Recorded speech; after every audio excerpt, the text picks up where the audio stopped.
ಕ್ಷೇತ್ರ ಮರುವಿಂಗಡಣೆ ಮತ್ತು ಮಹಿಳಾ ಮೀಸಲಾತಿಯ ಒಂದು ಸಂವಿಧಾನ 131ರ ಒಂದು ತಿದ್ದುಪಡಿ ಮತ್ತು ಮಹಿಳಾ ಮೀಸಲಾತಿಯ ಸಂವಿಧಾನ ತಿದ್ದುಪಡಿ 106ರ 2023ರ ಈ ಒಂದು ಬಿಲ್ಲಿನ ಬಗ್ಗೆ ಮಾತನಾಡಲಿಕ್ಕೆ ಅವಕಾಶ ಮಾಡಿಕೊಟ್ಟಿದ್ದಕ್ಕೆ ತಮಗೆ ಧನ್ಯವಾದಗಳನ್ನು ತಿಳಿಸುತ್ತಾ, ಮಾನ್ಯ ಅಧ್ಯಕ್ಷರೇ, ಒಂದು ಬಾಬಾ ಸಾಹೇಬ್ ಅಂಬೇಡ್ಕರ್ ಅವರ ಒಂದು ನಾಣ್ಣುಡಿ ಇವತ್ತು ನೆನಪಾಗುತ್ತೆ.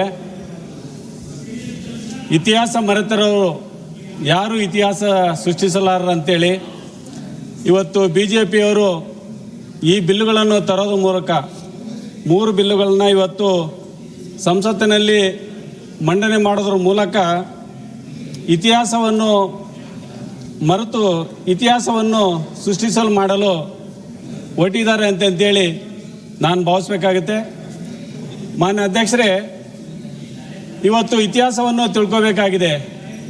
ಈ ಒಂದು ಸಂವಿಧಾನದಲ್ಲಿ ಈ ಹಿಂದೆ ಸ್ವಾತಂತ್ರ್ಯ ನಂತರ ದಿನಗಳಲ್ಲಿ 1947ರ ನಂತರ ಸ್ವಾತಂತ್ರ್ಯ ಬಂದ ಮೇಲೆ 1950ರಲ್ಲಿ ನಾವು ಸಂವಿಧಾನವನ್ನು ರಚನೆ ಮಾಡಿದ್ದೀವಿ.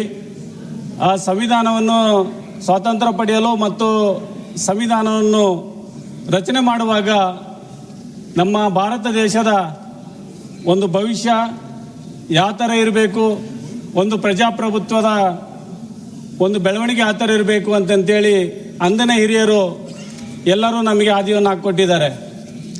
ಇವತ್ತು BJP ಸರ್ಕಾರ ಇದನ್ನೆಲ್ಲದನ್ನು ಕೂಡ ಮರ್ತಿದೆ ಅಂತ ಕಾಣಿಸ್ತಾ ಇದೆ. ಮಾನ್ಯ ಅಧ್ಯಕ್ಷರೇ, ಇವತ್ತು ನಾವು ನೋಡ್ತಾ ಇರ್ಬೋದು, ಯಾವತ್ತಿಗೂ ಕೂಡ ನಮ್ಮ ಕಾಂಗ್ರೆಸ್ ಸರ್ಕಾರ ದಿವಂಗತ ಇಂದಿರಾ ಗಾಂಧಿಯವರು, ಅಂದಿನ ಪ್ರಧಾನಮಂತ್ರಿಗಳಿರ್ತಕ್ಕಂಥ ಇಂದಿರಾ ಗಾಂಧಿಯವ್ರನ್ನ ಹಿಡಿದು ಜೊತೆಗೆ PV ನರಸಿಂಹರಾವ್ ಇರ್ಬೋದು, ಜೊತೆಗೆ ರಾಜೀವ್ ಗಾಂಧಿಯವ್ರ ಮಠ, ನಾವು ಯಾವಾಗಲೂ ಕೂಡ ಮಹಿಳಾ ಮೀಸಲಾತಿಯ ಪರವಾಗಿ, ನಾವು ದೇಶದ ಭವಿಷ್ಯದ ಪರವಾಗಿ ನಾವು ಬೆಂಬಲಿಸ್ಕೊಂಡ ಬಂದಿದ್ದೀವಿ.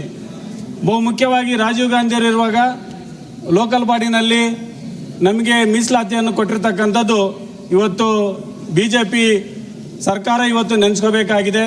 ಅದನ್ನು ನರೇಂದ್ರ ಮೋದಿ ಅವರು ಪ್ರಧಾನಮಂತ್ರಿಗಳು ಹೇಳಬೇಕಾದ್ರೆ, ಅಮಿತ್ ಶಾ ಅವರು ಹೇಳಬೇಕಾದ್ರೆ ಅದ್ರ ಬಗ್ಗೆ ಪ್ರಸ್ತಾಪನೆ ಮಾಡಲಿಲ್ಲ. ಮಾನ್ಯ ಅಧ್ಯಕ್ಷರೇ, ಸಂವಿಧಾನದ ವ್ಯವಸ್ಥೆಯಲ್ಲಿ ಯಾರು ಏನು ದೇಶಕ್ಕೆ ಕೊಡುಗೆ ಕೊಟ್ಟಿದ್ದಾರೆ, ಯಾರ್ದೇನು ಕೊಡುಗೆ ಇದೆ, ಏನು ಎಂದು ಹೆಜ್ಜೆ ಗುರುತುಗಳಿದ್ದಾವೆ, ಅದನ್ನು ನೆನೆಸ್ಕೋಬೇಕಾಗಿದೆ. ಮಾನ್ಯ ಅಧ್ಯಕ್ಷರೇ, ಇವತ್ತು ಆ ಪರಿಪಾಠವನ್ನು ಕೂಡ ನಾವು ಈ ಒಂದು ಸಂವಿಧಾನದ ವ್ಯವಸ್ಥೆಯಲ್ಲಿ ನಾವು ಮಾಡ್ಕೊಂಡು ಹೋಗಬೇಕಾಗಿದೆ. ಆದರೆ ಇವತ್ತು ಈ ಒಂದು ಬಿಲ್ಲು ನೋಡಿದಾಗ ಒಂದು ನ್ಯಾಷನಲ್ ಹೈವೇನಲ್ಲಿ ಒಂದು ಸ್ಲೋಗನನ್ನು ಹಾಕಿರ್ತಾರೆ, ಇವತ್ತು high speed thrills but kills ಅಂತೇಳಿ. ಇವತ್ತು BJP ಸರ್ಕಾರ ಇವತ್ತು ಈ ಒಂದು ತಾರಾತುರಿನಲ್ಲಿ, ಅಂದರೆ ಇವತ್ತು ಚುನಾವಣೆಗಳು ನಡೀತಕ್ಕಂಥ ಒಂದು ಸಮಯದಲ್ಲಿ ಇವತ್ತು ಈ ಬಿಲ್ಲನ್ನು ತಂದು ಇವತ್ತು ಹೈ ಸ್ಪೀಡ್ನಲ್ಲಿ ಹೋಗ್ತಾ ಇದ್ದಾರೆ. ಇದರಿಂದಾಗಿ ಒಂದು ಸಂವಿಧಾನದ ವ್ಯವಸ್ಥೆ ಮತ್ತು ಪ್ರಜಾಪ್ರಭುತ್ವದ ವ್ಯವಸ್ಥೆ ಒಂದು ಕಗ್ಗೊಲೆ ಆಗ್ತಾ ಇದೆ ಅಂತೇಳಿ ಇವತ್ತು ನಾನು ಹೇಳಲಿಕ್ಕೆ ಬಯಸ್ತಾ ಇದ್ದೀನಿ. ಮಾನ್ಯ ಅಧ್ಯಕ್ಷರೇ, ನಾನು ಕಿವಿ ಮಾತು ಹೇಳೋದು ಇಷ್ಟೇ. ಮಾನ್ಯ ಅಧ್ಯಕ್ಷರೇ, safety first, then speed next. First safety ಇರಲಿ, ಅಂದರೆ ಸಂವಿಧಾನ ಪ್ರಜಾಪ್ರಭುತ್ವ ಒಂದು ವ್ಯವಸ್ಥೆ ಸೇಫ್ಟಿ ಆಗಿರಲಿ, ದೆನ್ ಸ್ಪೀಡ್ ಇದ್ನಪ್ಪ ಅಂದರೆ ಖಂಡಿತ ನಾವು ಅನ್ಕೊಂಡಂಥ ಒಂದು ಡೆಸ್ಟಿನಿ ರೀಚ್ ಆಗಲಿಕ್ಕೆ ಸಾಧ್ಯ ಆಗ್ತಾ ಇದೆ. ಮಾನ್ಯ ಅಧ್ಯಕ್ಷರೇ, ದಯಮಾಡಿ ಮಾನ್ಯ ಅಧ್ಯಕ್ಷರೇ, ಇವತ್ತು ನಾವೆಲ್ಲದನ್ನು ಕೂಡ ನಾವು ನೆನೆಸ್ಕೋಬೇಕಾಗಿದೆ. ಇವತ್ತು ಈ ಹಿಂದೆ ಕೂಡ 2000 UPA ಗೌರ್ಮೆಂಟಲ್ಲಿ ನಮಗೆ ಮೀಸಲಾತಿ ತಂದಾಗ ಮಾನ್ಯ ಅಧ್ಯಕ್ಷರೇ, ಇವತ್ತೇನಾದರೂ ಕಾಂಗ್ರೆಸ್ ಸರ್ಕಾರ UPA ಗೌರ್ಮೆಂಟಲ್ಲಿ ಮೀಸಲಾತಿ ಕೊಟ್ಟಿದ್ದಕ್ಕೆ ಇವತ್ತೊಬ್ಬ MP ಆಗಿ ಇಲ್ಲಿ ಮಾತಾಡಲಿಕ್ಕೆ ಸಾಧ್ಯ ಆಗಿದೆ. ಮಾನ್ಯ ಅಧ್ಯಕ್ಷರೇ, ಅದು ಕೊಟ್ಟಿರ್ತಕ್ಕಂಥದ್ದು ನಮ್ಮ ಕಾಂಗ್ರೆಸ್ ಸರ್ಕಾರ, ಮನಮೋಹನ್ ಸಿಂಗ್ ಅವರು ಪ್ರಧಾನಮಂತ್ರಿಗಳಾಗಿದ್ದಾಗ. ಅವತ್ತು BJP ಸರ್ಕಾರ SC/ST ಮೀಸಲಾತಿಗೆ ಅವತ್ತು ಅಗೇನೆಸ್ಟ್ ಮಾಡಿದ್ರು. ಮಾನ್ಯ ಅಧ್ಯಕ್ಷರೇ, ಅವತ್ತು ಅಗೇನೆಸ್ಟ್ ಮಾಡಿ ರಾಮಾ ಜೋಯಿಸನ್ ಅವರು ಸುಪ್ರೀಂ ಕೋರ್ಟ್ ಅಲ್ಲಿ ವಕಾಲತ್ ಆಗ್ತಾರೆ. ಮಾನ್ಯ ಅಧ್ಯಕ್ಷರೇ, ಈಗಿನ್ನು ಸ್ಟಾರ್ಟ್ ಮಾಡಿದ್ದೀನಿ. ಮಾನ್ಯ ಅಧ್ಯಕ್ಷರೇ, ಇವತ್ತು ನಾವು ಇದನ್ನೆಲ್ಲ ಕೂಡ ನೆನೆಸ್ಕೋಬೇಕಾಗಿದೆ. ಇವತ್ತು ಅನೇಕ ಕಾರ್ಯಕ್ರಮಗಳು 2004ರಿಂದ 14 ಮಟ್ಟ ಅನೇಕ ಕಾರ್ಯಕ್ರಮಗಳು ಮಾನ್ಯ ಅಧ್ಯಕ್ಷರೇ, ಹೆಜ್ಜೆ ಗುರುತುಗಳು ಮಾನ್ಯ ಅಧ್ಯಕ್ಷ ಹೆಜ್ಜೆ ಗುರುತುಗಳು ಇವತ್ತು ನಮ್ಮ ಮನಮೋಹನ್ ಸಿಂಗ್ ಅವರು ಇದ್ದಾಗ ಕೊಟ್ಟಿರ್ತಕ್ಕಂಥದ್ದು ಇವತ್ತು ದೇಶವ್ಯಾಪಿ ಇವತ್ತು ನೆನೆಸ್ತಾ ಇದ್ದಾರೆ. 2014ರಲ್ಲಿ ಬಂದಂತ ಮೋದಿಜಿಯವರು ಬಿಜೆಪಿ ಸರ್ಕಾರ ಏನೇನು ಅಶ್ಯೂರೆನ್ಸ್ಗಳು ಕೊಟ್ಟಿದ್ರು, ಈ ದೇಶಕ್ಕೆ ಏನೇನು ಕೊಟ್ಟಿದ್ರು ಎಲ್ಲ ಫೇಲ್ ಆಗಿದೆ ಮಾನ್ಯ ಅಧ್ಯಕ್ಷರೇ. ಇವತ್ತು ಡಿಮಾನಿಟೈಸೇಷನ್ ಇರ್ಬೋದು, ನೋಟು ಅಮಾನ್ಯೀಕರಣ ಮಾಡಿರ್ತಕ್ಕಂಥದ್ದು ಮಾನ್ಯ ಅಧ್ಯಕ್ಷರೇ, ಇವತ್ತು ಅದು ಫೇಲ್ ಆಗಿದೆ. ಇವತ್ತು 15 ಲಕ್ಷ ಕೊಡ್ತೀನಿ ಅಂತ ಹೇಳಿದ್ರೆ ಅದು ಫೇಲ್ ಆಗಿದೆ. ಇವತ್ತು ಅಚ್ಚೇದಿನಿಂದ ಅಲ್ಲೇಜಿಂದ ಕಾಣ್ತಾ ಇಲ್ಲ. ಇವತ್ತಿನ ಕೂಡ ಕಂಪ್ಲೀಟ್ ಆಗಿ ಇವತ್ತು ಅದನ್ನೆಲ್ಲ ಮರೆ ಮಾಚಲಿಕ್ಕೆ ಇವತ್ತು ಈ ಬಿಲ್ ಈ ತರಾತುರಿಯಲ್ಲಿ ತಂದಿರತಕ್ಕಂಥದ್ದು. ಇದು ಕೂಡ ಮುಂದಿನ ದಿನದಲ್ಲಿ ಇದು ಏನಾದ್ರು ಅನ್ಸೈಂಟಿಫಿಕ್ ಆಗ್ತಾ ಇದೆ. ಮನೆ ಅಧ್ಯಕ್ಷರೇ 2 ಮಿನಿಟ್ಸ್ ಅಧ್ಯಕ್ಷರೇ, ನಾನು ಲಾಸ್ಟ್ ಮನೆ ಅಧ್ಯಕ್ಷರೇ